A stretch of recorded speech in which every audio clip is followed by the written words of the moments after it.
नमस्कार, आई मराठी यूट्यूब चॅनलमध्ये आपले स्वागत आहे। व्हिडिओ आवडल्यास लाईक, कमेंट आणि शेअर करा। धन्यवाद।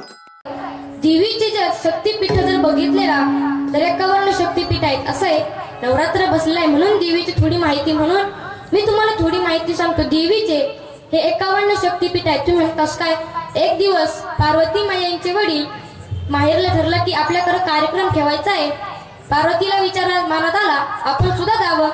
वडिलांनी काय आपल्याला आमंत्रण केलं नाही, आता माहेराला जायचं का कोणतं आमंत्रण असतं का, आपण गेलंच पाहिजे। महादेव म्हणले नको जाऊस, मरशील, नको जाऊस, राग येईल तुला। नाही नाही मी जाणार। त्यावेळेस पार्वती मायाने हट्ट धरला, तिथं गेली, माहेरला गेली।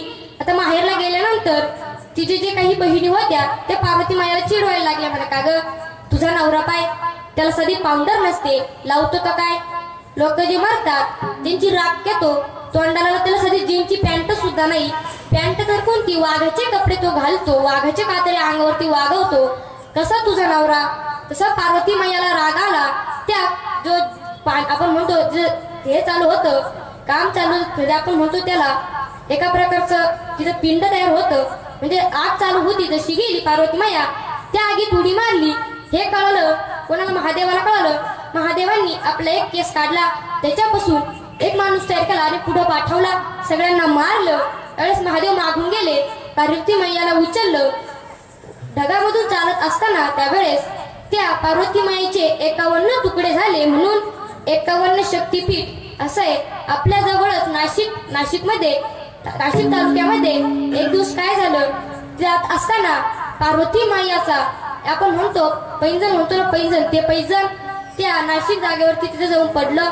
त्या आपण म्हणतो शृंगाराचा एक तो अंश आहे, म्हणून आपण तिथे नाव म्हणतो शृंगी, ते अर्ध शक्तिपीठ आहे। आपल्याकडे वणी सुद्धा हे अर्ध शक्तिपीठ आहे। म्हणून कोणी जर विचारला प्रश्न देवीचे शक्तिपीठ किती, त्याला सांगायचं देवीचे शक्तिपीठ हे 51 आहे।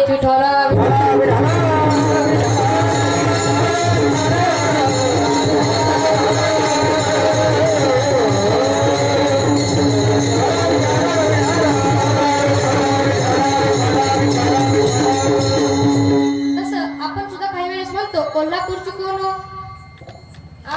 महालक्ष्मी कुंती ही का आली। एक दिवस भृगु नावाचे ऋषी यांना वाटलं आपण तिन्ही देवांना येड्यात काढायचं। त्यावेळेस भृग नावाचे ऋषी पहिला देव धरला महादेव, कोणला धरला, महादेवाला म्हणले आता जसं मला तुझं समोर मुख दिसलं तसं मी तुला शाप देतो।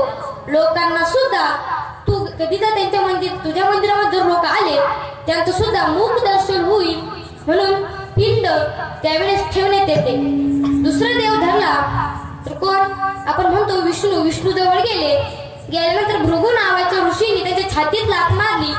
त्यावेळेस लक्ष्मी म्हणाली असं आहे, त्यांनी तुम्हाला लाथ मारली, त्यांना काहीतरी शाप द्या। त्यावेळेस विष्णू म्हणाले मी त्यांना शाप देऊ शकत नाही, ते संत आहेत। लक्ष्मीला रागाला जशी उठली, डायरेक्ट कोल्हापूरला येऊन तिथे बसली, म्हणून त्या ठिकाणी शक्तिपीठ बसलं। कोल्हापूरची महालक्ष्मी असं नाही करायचं की शेजारच्यानी नवरात्र केला, उत्सव केला म्हणून तत्सल म्हणून आपणही नवरात्र उत्सव करायचा, असं करायचं नाही। त्याच्या मागचा अर्थ जाणून घ्यायचा। जर आपण अर्थ जाणून घेतला नाही ना, फजिती होते। काय होते काका, फजिती सांगू कोणाची फजिती झाली। एक दिवस जावई बापू आणि त्याची पत्नी सासरवाडीला आले। आता काय होतं, सासूबाईला चिठ्ठी आली, तिला काय वाचता येत नव्हतं, तिने ती चिठ्ठी घेतली, जावयाला दिली। जावयाने चिठ्ठी घेतली, रडायला लागला। काय करायला लागला जावई, तर रडायला लागला। सासूबाईला वाटलं आपलं पोरग मिलिटरीत आहे, त्याचं काही बरं वाईट झालं म्हणून जावई रडतो, म्हणून ती रडायला लागली। कोणाचं पाहून, जावयाचं पाहून। त्या सासूचं रडणं पाहून तिची पोरगी आली, ती रडायला लागली। त्या पोरीचं रडणं पाहून आसपासच्या बाया गोळा झाल्या, त्या रडायला लागल्या। त्या बायांचं रडणं पाहून पूर्ण गाव गोळा झालं, गाव रडायला लागले। या गावात शहाणा माणूस होता, त्याने विचारलं गाव करावं तुम्ही कमून रडता। हे गावकरी म्हणले आम्हाला काही माहित नाही, जेव्हा तेव्हा दिसले ते बसले दिसतात ना ते रडतात, म्हणून आम्ही रडतो। तेव्हा माणूस शेजारी पाजारच्याकडे गेला, विचारलं का तुम्ही का रडता, ते म्हणे आम्हाला पण काही माहित नाही गो, त्यांची पोरगी रडते म्हणून आम्ही रडतो। सगळे पोरीकडे गेले, म्हणे बाई तू का रडते, ती म्हणे मला काही माहित नाही, माझी आई रडते म्हणून मी रडते। सगळे आईकडे गेले, म्हणे बाई तू का रडते, ती म्हणे मला काही माहित नाही, माझा जावई रडतो म्हणून मी रडते। सगळे जावयाकडे गेले म्हणे जावई बापू तुम्ही का रडता? जावई बापू म्हणतो मला वाचता येत नाही म्हणून मी रडतो. वाचता येत नाही म्हणून फजिती कशी झाली मला सांगा? एकामेकाला अर्थ माहित होता का? म्हणून फजिती झाली. तसंच दुसऱ्यांनी नवरात्र उत्सव केला म्हणून तसं म्हणून आपणही करायचा असं करायचं नाही. त्याच्या मागचा अर्थ जाणून घ्यायचा. का करायचा विठोला?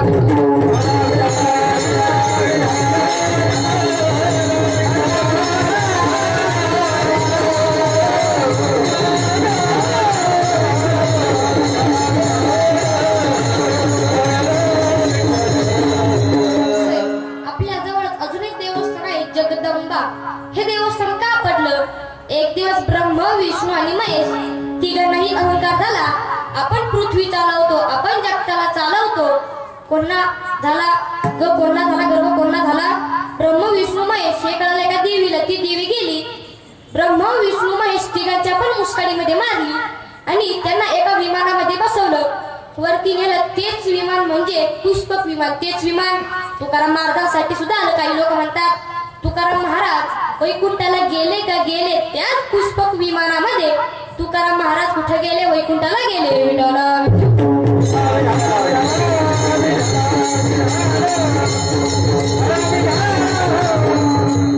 तेच पुष्पक नावाचं विमान देवीनं ब्रह्म विष्णू आणि महेश तिघांसाठी आणलं. तिघ जण त्या पुष्पक विमानामध्ये बसले. देवीनं वरती नेलं आणि दाखवलं. ज्यावेळेस ब्रह्म विष्णू महेश त्यांनी बघितलं जे ब्रह्म होते, ब्रह्म हे 50 होते. किती होते? 50 होते. महेश जे होते ना, महेश म्हणजे शंकर, हे सुद्धा 50 होते. आणि ते विष्णू होते ना, विष्णू, ते सुद्धा 50 होते. त्यावेळेस सगळ्यांचा गर्व निघून गेला आणि हात पुढे केले आणि विचारलं कागाई कोण आहेस तू? ए आंबा कोण आहेस तू? त्यावेळेस सांगितलं मी अशाशी देवी आहे, महालक्ष्मी आहे. सांगितलं ए जगाची आंबा. काय म्हणले त्यावेळेस ते ब्रह्म विष्णू महेश? ए जगाची आंबा म्हणूनच नाव पडलं जगदंबा. विठाला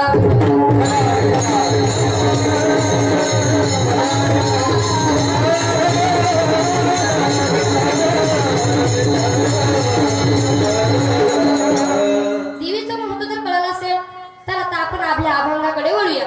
सेवेसाठी निवडलेला अभंग जगतवंदिनी जगद्गुरु श्री तुकाराम महाराजांचा. काही लोक आम्हाला प्रश्न विचारतात महाराज तुकाराम महाराज म्हणजे कोण? त्यावेळेस मी सांगत असतो अरे भाऊ एखादा गाव जिंकेल याच्यामध्ये काय नवल, एखादा तालुका जिंकेल याच्यामध्ये काय नवल, एखादा राज्य जिंकेल याच्यामध्ये काय नवल, एखादा जग जिंकेल. जग जिंकलं होतं एकानेच.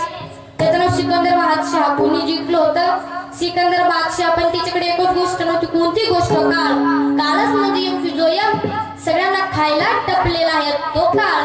आमच्या तुकाराम महाराजांनी पायाखाली धरला. कुठं धरला? मी काही मनामानीच बोलत नाही. प्रमाण सांगू जगा काळ काय आम्ही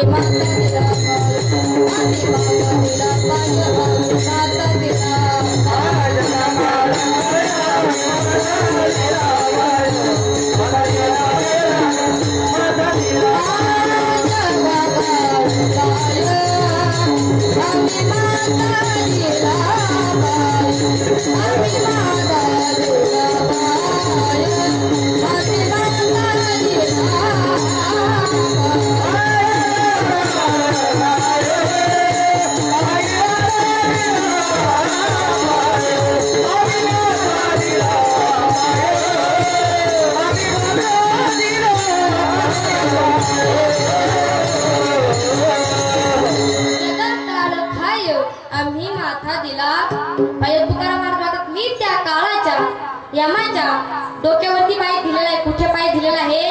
डोक्यावरती. तुकाराम महाराज म्हणजे कोण? मी तुम्हाला सांगून देईन. मला सांगा काका एखादा आपला विरोधक आपल्याबद्दल कधी चांगलं बोलतो का? नाही तो म्हणतो तू माणूस ना वाईट आहे, चांगला आहे का? नाही. आपल्या एखादा विरोधक आपल्याबद्दल कधी चांगलं बोलेलं त्याची शाश्वती. पण तुकाराम महाराजांचे कट्टर विरोधक रामेश्वर भट्ट यांनी म्हणावं तुकाराम महाराज आणि ब्रह्म हे काही